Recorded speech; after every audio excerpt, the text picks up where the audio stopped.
그동안의 한국교회는요, 구원의 확신을 지나치게 강조했던 적이 있습니다. 그러니까 성도 여러분은 구원받았습니까? 그리고 아멘. 그런 구원의 확신을 지나치게 강조하다 보니 우리가 놓쳤던 단어 하나가 있으니 그것이 바로 회심이라는 단어입니다. 회심은 말 그대로 주님께 돌이키는 거예요. 주님께 돌이키는 회심이 있어야 구원받았다, 안 받았다, 그 이야기를 할 수 있는 것인데, 회심을 건너뛴 채 구원받았습니까?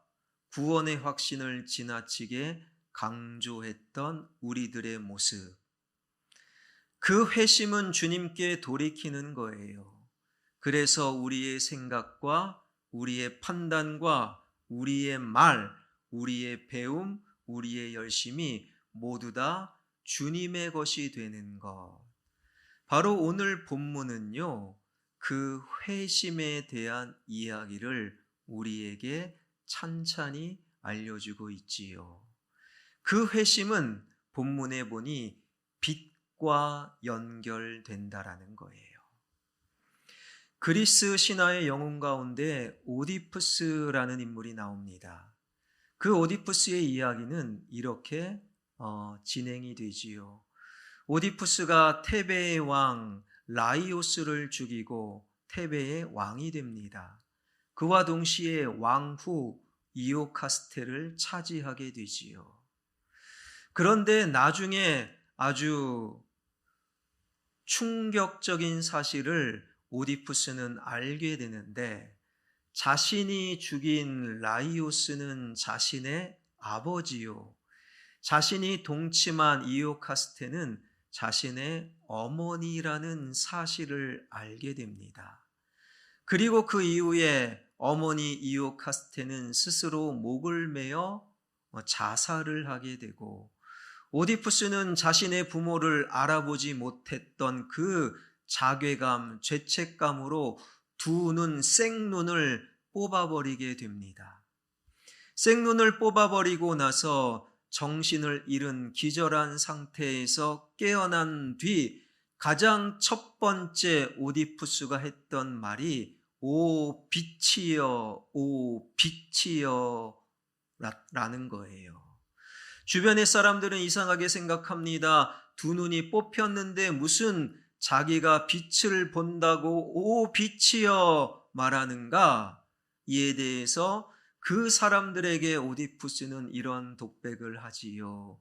세상의 눈을 가진 그대는 이 빛을 보지 못하리. 세상의 눈을 가진 그대는 이 빛을 보지 못하리. 바로 오디푸스의 독백은 우리 육신의 눈으로 볼 수 없는 또 다른 빛이 존재함을 우리에게 웅변하고 있는 것입니다. 이러한 웅변과 이러한 이야기가 어떻게 가능할까요? 하나님이 세상을 그렇게 창조하셨기 때문이라는 거예요. 창세기 1장으로 잠시 넘어가 창조의 과정을 우리가 살펴보면 우리 육신의 눈과 관련된 보이는 빛, 그 세상의 빛은요, 넷째 날 창조하셨어요.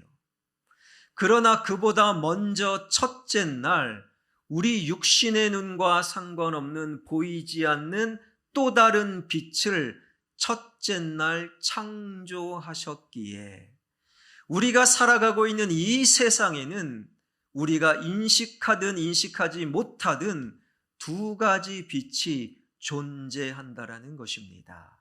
하나는 우리 육신의 눈으로 볼 수 있는, 혹은 보이는 것이 전부인 양 우리를 살게 만드는 세상의 빛. 또 다른 빛은 우리가 볼 수 없지만 하나님 말씀에 반응하여 우리의 혼돈과 삶의 공허를 끝내는 주님의 빛, 바로 영혼의 빛이 존재한다라는 거예요. 바로 오늘 본문 성경은 그 세상의 빛이 아니라 영혼의 빛, 주님의 빛이 바로 한 인생의 회심을 가능케 한다. 사울의 이야기를 통해 우리에게 말씀하고 있지요. 오늘 주님의 빛을 만나 주님께 완전히 돌이킨 사울의 이야기는 이렇게 시작이 되는데, 오늘 본문 1절입니다. 1절 말씀 다 한번 읽겠습니다. 사울이 주의 제자들에 대하여 여전히 위협과 살기가 등등하여 대제사장에게 가서, 1절은 주님의 빛을 경험하기 전, 즉 회심 전 사울의 영적인 상태를 우리에게 알려주는데, 성경에 보니 위협과 살기가 등등하였다라고 되어 있어요.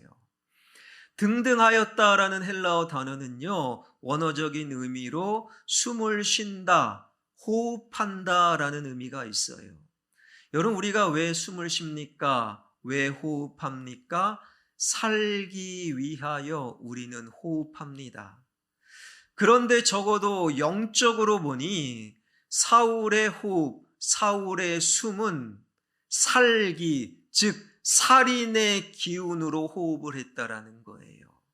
누군가를 죽이기 위한 호흡, 이것이 바로 사울의 호흡이었다라는 것입니다. 바로 십자가에 이미 죽은 예수, 그 예수는 신성모독자요, 그리고 십자가에 잘 죽은 결코 메시아일 수 없다라는 사울의 확신, 그리고 예수가 죽은 이후에도 예수를 믿었던 그리스도인들은 이 땅에서 완전히 씨를 말려야 된다, 사울의 확신으로 그는 예수만 생각하면, 예수를 믿는 그리스도인들만 생각하면 살인의 기운으로 호흡할 수밖에 없었다라는 거예요. 여러분, 그렇다고 사울이라는 한 인물이 굉장히 폭력적이고 난폭했던 인물은 결코 아니었습니다. 날마다 살인의 기운으로 호흡했다고 해서 사울은 결코 난폭했던 인물이 아니었지요. 우리가 이미 알고 있는 바, 사울은 유대교의 엘리트였어요.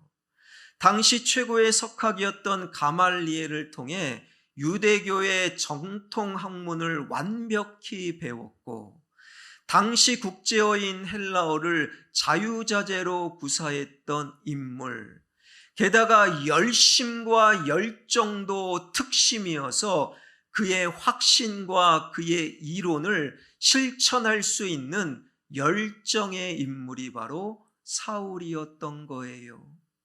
그런 사울은 확신했어요. 예수는 그리스도가 아니다. 예수를 추종하는 그리스도인들은 이 땅에서 씨를 말려야 된다. 예수만 생각하면, 그리스도인들만 생각하면 살인의 호흡으로 살기가 등등했던 사울.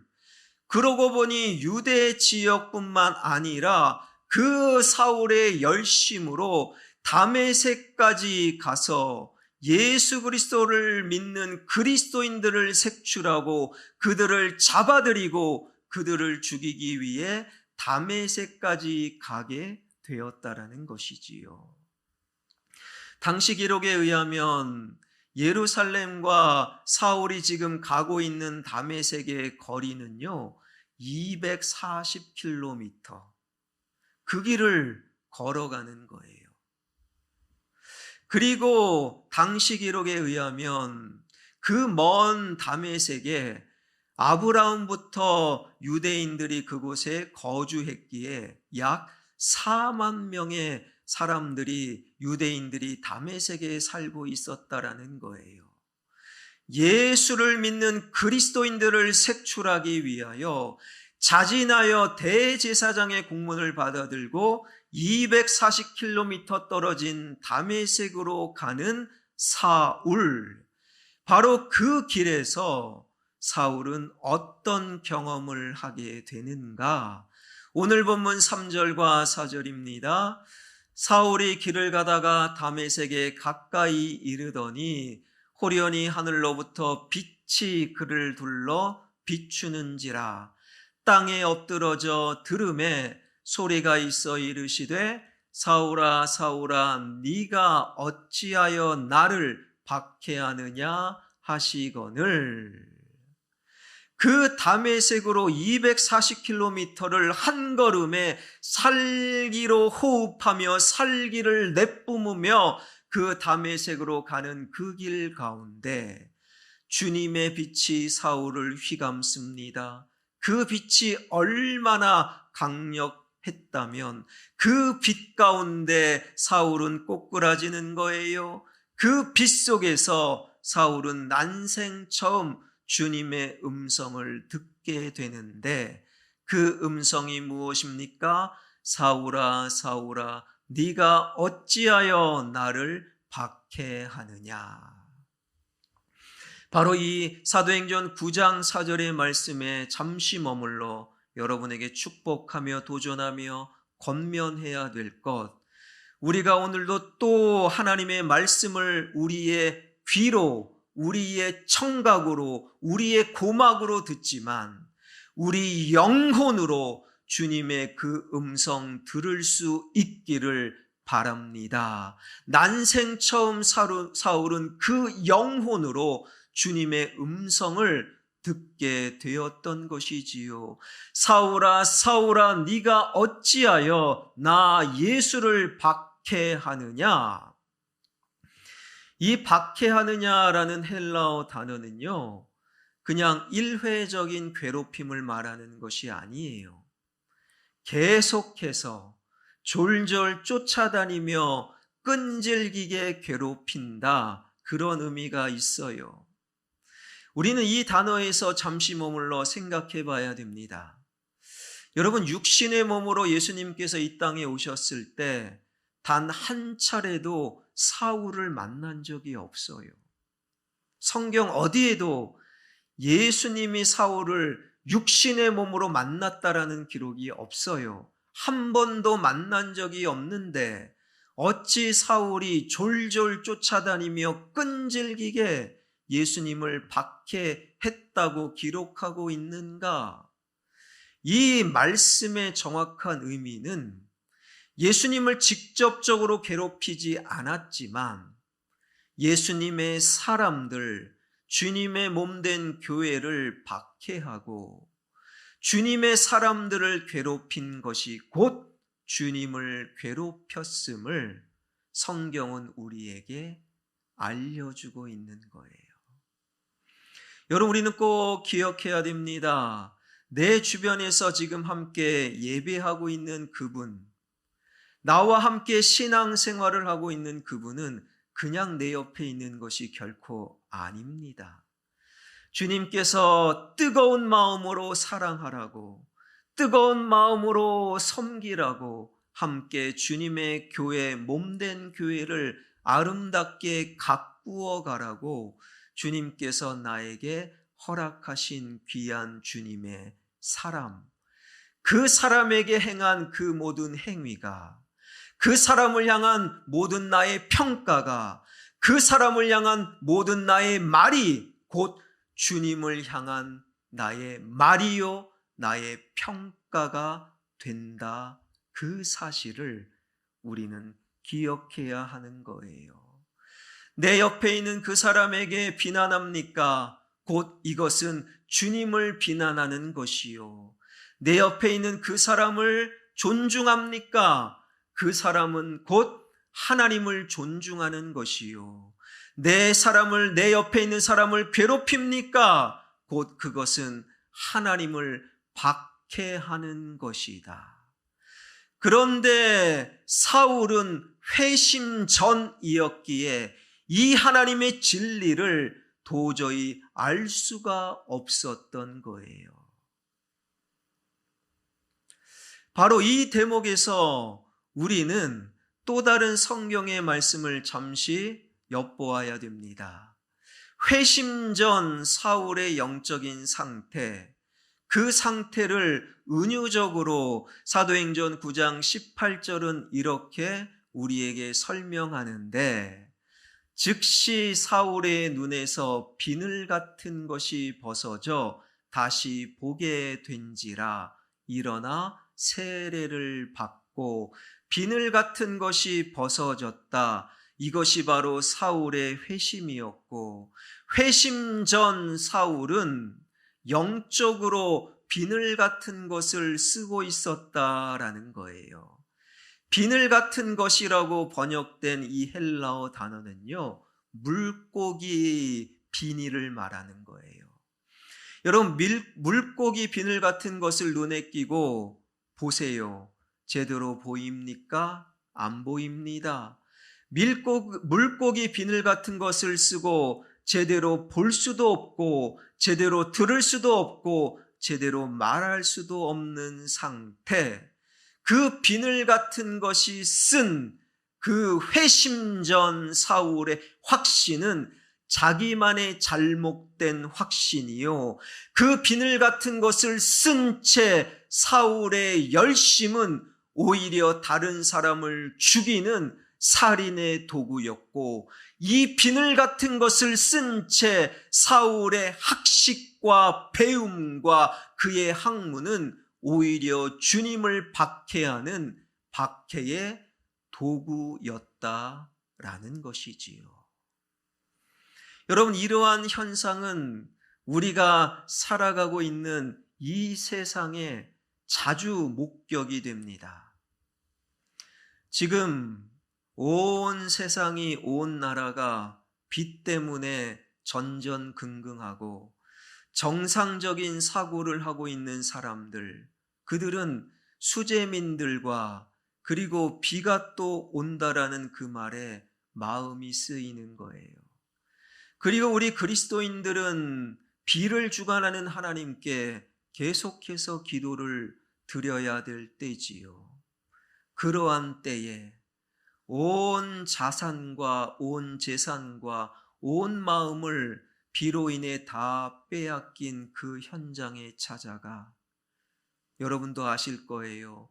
국회의원이라는 한 사람이 사진이 잘 나오기 위해 비가 와야 되는데 그런 말을 했답니다. 여러분, 국회의원은 보통 사람이 아니지요. 똑똑한 사람이에요. 많이 배운 사람입니다. 그리고 말솜씨가 좋아야 됩니다. 그런데 그러한 국회의원 그 자리에서도 하나님께 돌이키지 않을 때 그의 말, 그의 배움, 그의 똑똑한 머리는 오히려 누군가를 해치는 박해의 도구요, 살인의 도구일 수밖에 없다라는 거예요. 여러분, 이것은 비단 교회 밖 세상의 이야기만은 아닐 것입니다. 예배를 드리고 있는 우리도 말씀을 통해 늘 끊임없이 스스로 질문하고 점검해야 될 것, 과연 나는 주님께로 진정으로 돌이킨 회심을 경험했는가? 이것을 우리는 확인하고 점검해야 한다라는 거예요. 그 회심은 내 옆에 있는 그 사람에게 과연 나는 어떻게 말하고, 그 사람을 어떻게 평가하고, 그 사람을 어떻게 바라보고 있느냐에 따라서 나의 회심은 드러나기 마련이라는 것이지요. 여러분은 옆에 있는 사람을 어떻게 평가하고 계십니까? 여러분은 함께 예배하고 있는 그 사람에게 무슨 말을 하고 있습니까? 그 사람과 헤어져 나 혼자 있는 그 순간에 그 사람에게 어떻게 생각을 하고 계십니까? 그 말이, 그 평가가, 그 생각이 여러분의 회심을 결정한다라는 것이지요. 사울은 예수를 거부했어요. 그의 열심은 또 다른 누군가를 박해하는 박해의 도구요. 그는 말을 하면 할수록 살인의 기운을 내뿜는 회심을 경험하지 않았던 사울. 그렇다면 사울은, 그리고 오늘날 그리스도인들은 진정으로 어떻게 회심을 경험하는가? 오늘 본문 3절은 이렇게 말씀하고 있습니다. 3절 다 한번 읽겠습니다. 시작. 사울이 길을 가다가 다메섹에 가까이 이르더니 호련히 하늘로부터 빛이 그를 둘러 비추는지라. 십자가에서 죽으셨다가 죽음을 깨트리고 부활하여 승천하신 그 예수 그리스도가 그날 다메섹 도상의 사울을 향하여 빛으로 찾아오셨다라는 것이지요. 바로 그날 빛으로 찾아오신 주님의 빛을 경험한 그 시간이 하루 중 과연 어느 때였는가? 우리는 그것을 확인할 필요가 있어요. 오늘 본문의 사건 이후 약 20년이 지나 이미 회심하여 사도 바울이 된 그 사도 바울이 예루살렘 사람들을 향하여 오늘 본문의 이야기를 간증하면서 이렇게 말합니다. 사도행전 22장 6절 말씀. 가는 중 다메섹에 가까이 갔을 때에 오정쯤 되어 호련히 하늘로부터 큰 빛이 나를 둘러 비치매. 오늘 본문에는 생략되어 있지만 20년 후에 간증하면서 그 시간을 분명히 밝히고 있는데 그 시간은 언제입니까? 오정쯤 되었다. 즉 오늘날로 낮 12시였다라는 거예요. 낮 12시 중동의 태양빛은 그야말로 장렬하는 빛, 온 세상을 다 담아내는 빛이었다라는 거예요. 낮 12시에 중동의 태양빛은 어떤 전구도 아무리 밝은 LED 빛도 빛으로서 전혀 구실을 하지 못하는 아주 강렬한 빛. 그런데 그 강렬한 낮 12시 중동의 빛을 뚫고 주님의 빛, 영혼의 빛, 첫째 날 창조된 그 빛이 바로 사울의 영혼을 감쌌다라는 거예요. 장렬하는 중동의 빛에 쓰러진 것이 아니라 장렬하는 중동의 빛을 뚫고 들어오는 영혼의 빛, 주님의 빛에 쓰러질 수밖에 없었던 사울. 그 주님의 빛을 통해 사울 영혼 속에 어둠이 비로소 드러났다라는 것입니다. 목사님들 몇 분이 모여서 이런저런 이야기를 하고 있었어요. 근데 어떤 목사님이 이렇게 말합니다.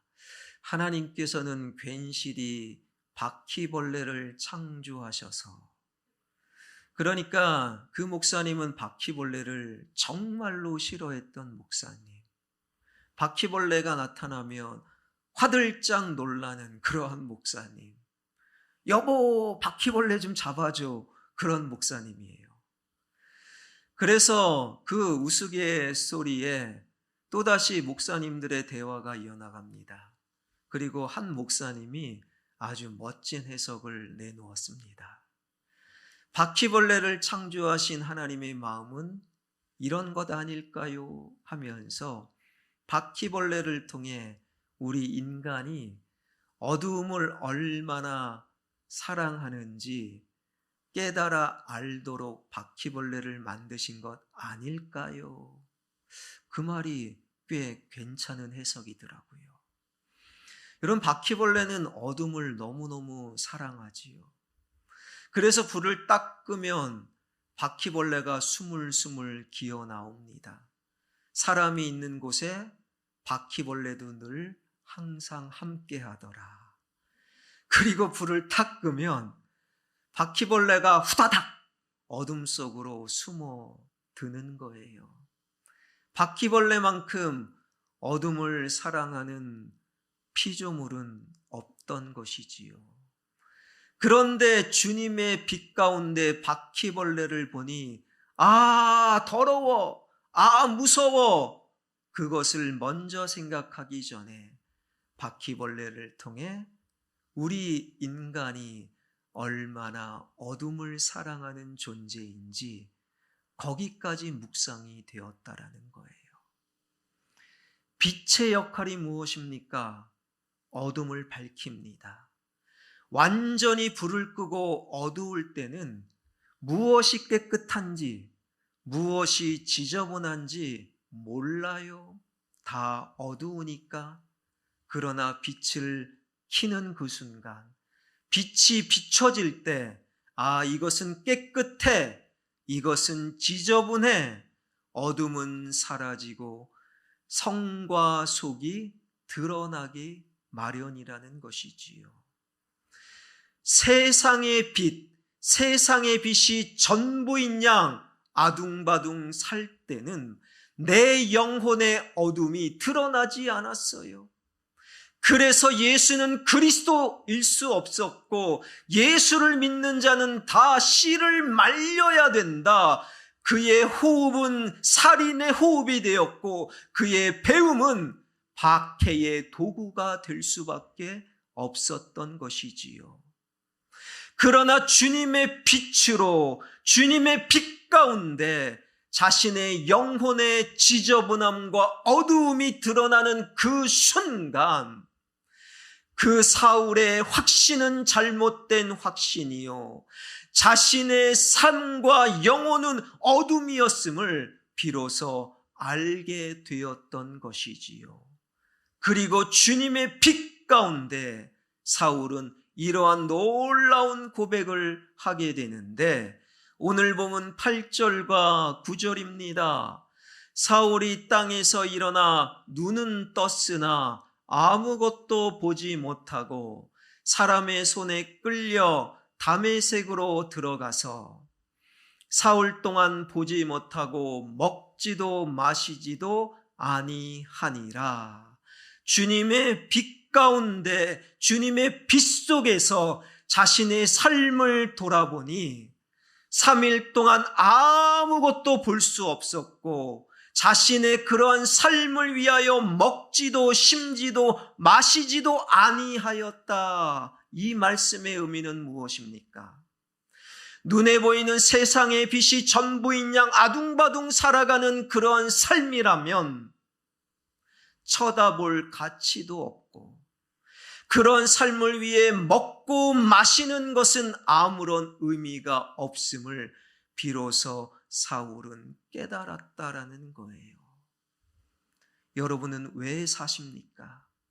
여러분은 왜 오늘 또 아침과 점심과 저녁을 먹습니까? 그저 눈에 보이는 세상의 빛을 위해 먹고 마시는 것은 우리의 삶이 결코 아니라는 거예요.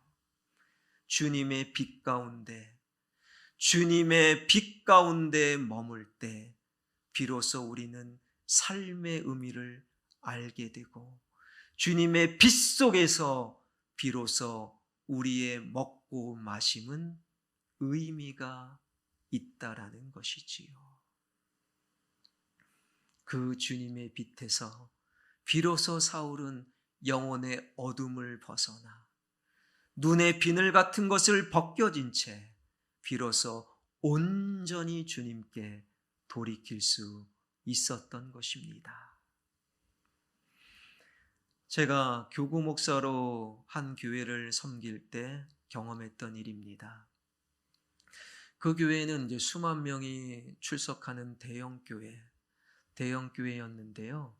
대형 교회는 별의별 이야기들이 많이 있어요. 그 중에서 이제 한 조선족 여자 성도가 교회를 등록을 했습니다. 그분의 삶의 형편이요, 굉장히 고단했어요. 중국에서 남편이 먼저 세상을 떠나고, 그래도 먹고 살아야 되잖아요. 그래서 세 자녀를 중국에 그냥 남겨둔 채 홀로 한국에 건너와서 닥치는 대로 일을 하고 버는 돈 있으면 중국으로 보내고 또 모으고 그렇게 하루에 4개 혹은 5개 일을 하는 거예요. 여러분 상상이 되십니까? 일을 마치고 집으로 들어오면 새벽 1시, 그리고 한 3시간 겨우 자고 또 일합니다. 얼마나 피곤합니까? 그 교회는요, 교구 목사를 2년마다 이게 바꿨어요. 바뀌는 교구 목사님마다 그 성도님 신방할 때 일을 좀 줄이세요. 건강 챙기세요. 그게 첫 번째 권면이었어요. 그때마다 성도님은 아니요, 목사님 열심히 일할 거예요. 더 열심히 일해서 자녀들에게 돈 보내고 더 돈 많이 모아서 언젠가는 자녀들과 함께 한국에서 살고 싶어요. 더 열심히 일하는 거예요. 그러다 보니 몸을 살필 수가 없었고 시간이 지나면서 집사직분도 받고 신앙도 경험하게 되었지만 그 몸은 남아나지 않는 거예요. 병원에 가야 되는데 돈을 아낀다고 병원을 안 갑니다. 그러다가 병원에 스스로가 아니라 쓰러지면서 병원을 갔는데 병원에서 이것저것 검사해 보니 뭐 온몸이 망가진 거예요. 당뇨나 무슨 병은 기본이고 온몸에 암이 퍼져서 손을 쓸 수 없었다. 그 즈음에 제가 그 교구를 담당하게 됩니다. 그리고 시간이 지나서 그 집사님의 임종 예배 그 순간이 찾아오게 되지요. 그 집사님의 임종 예배를 제가 드리러 병원에 갔는데 그 집사님이 저에게 부탁을 하시더라고요. 목사님, 제가 죽으면 우리 집에 가서 베개 밑에 자신이 사용하는 베개 밑에 그러니까 수표로 되어 있는 돈 5천만 원 정도가 있다는 거예요. 큰 돈이잖아요. 그 돈을 붙여야 되는데 아직 붙이지 못하고 꽤 오랫동안 모아둔 그 돈을 자신이 죽으면 자녀들에게 잘 전달하라는 마지막 부탁. 열쇠는 구역장 권사님에게 맡겨놓았다라는 거예요. 그리고 임종 예배를 드리고 그날 저녁에 집사님은 하나님 곁에 가셨어요. 그 사이 임종 예배를 드리자마자 구역장 권사님과 함께 그 집사님 집에 갔어요. 그런데 베개 밑에 있어야 될 수표는 없더라고요. 이상하다. 3일간의 장례 예배를 다 마치고 그리고 또 그 다음날 구역장 권사님께 전화해서 그 집에 가서 샅샅이 뒤져야 되잖아요. 그 돈 자녀들에게 전해줘야 되잖아요. 그런데 구역장 권사님에게 전화를 드렸더니 없는 번호라고 나오는 거예요. 곧 알게 되었습니다. 구역장 권사님이 그 집사님이 병원에 입원하여 열쇠를 맡은 그 순간 그 돈을 다 빼돌렸고 그리고 임종하여 장례 절차를 진행하는 동안에 다른 곳으로 이미 이사를 간 이후였다라는 거예요. 그 구역장 권사님의 모습. 여러분, 구역장 권사님 세상의 빛을 따라 살았지요. 그러나 정작 성도들이 따라 살아야 될 영혼의 빛, 우리 영혼의 어두움을 드러내는 우리 비늘 같은 것을 벗겨내는 주님의 빛은 거부했다라는 거예요. 그런 분들이 교회를 출입하고 그런 분들이 교회에서 열심을 낼수록 교회는 더 어려워지고 하나님은 더 마음이 아픈 것입니다. 그런 사람들에게 우리의 열쇠를 맡겨서는 안 되겠지요. 여러분은 어떤 빛을 오늘따라 살아가고 계십니까? 세상의 빛, 눈에 보이는 것이 전부인 양 우리를 몰아붙이는 세상의 빛입니까? 아니면 보이지 않지만 하나님 말씀에 반응하는 주님의 빛입니까? 그 주님의 빛을 차별 없이 오늘도 모든 예배자에게 비치는 그 주님의 빛을 영혼으로 받아들이길 바랍니다.